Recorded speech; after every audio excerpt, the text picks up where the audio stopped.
I was raised believing that incarceration was expensive to the taxpayer.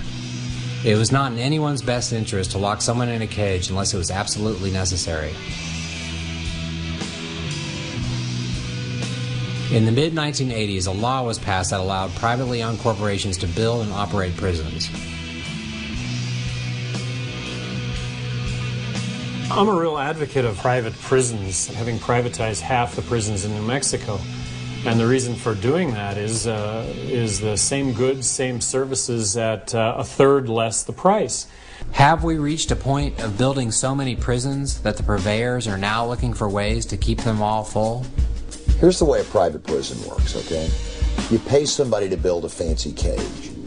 Then you fill it up as far as you can get it, which is pretty full. Full of people that the people that built the cage get paid $40,000 or $50,000 a year to just keep in the cage. You have corporations like Wackenhut, they just changed their name, Corrections Corporation of America, that house prisoners, nonviolent drug offenders.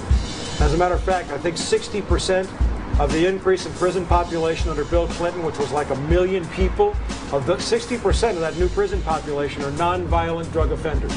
Now, if you've got 5,000 people in your cage and you're being paid $30,000, $40,000 a year for them, that's a lot of money. And if you can, on top of that, use them as your private property, as chattel property, that you can then make do work or produce things that you get paid for on top of that, what a great deal.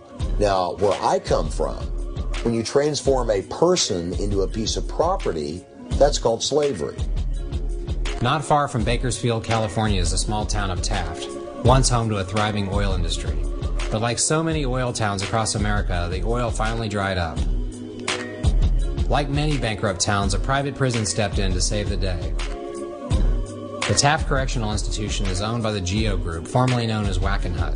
Wackenhut changed its name after a storm of bad publicity. The Geo Group is the leader in providing diversified services to government agencies around the globe.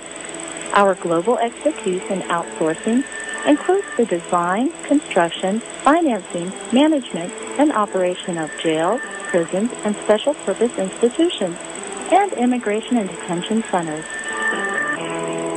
They trade their stock on Wall Street based upon the number of people that are in jail. If that isn't sick, if that isn't the best definition of sickness in a society, in a culture, in a civilization, I can't tell you what is.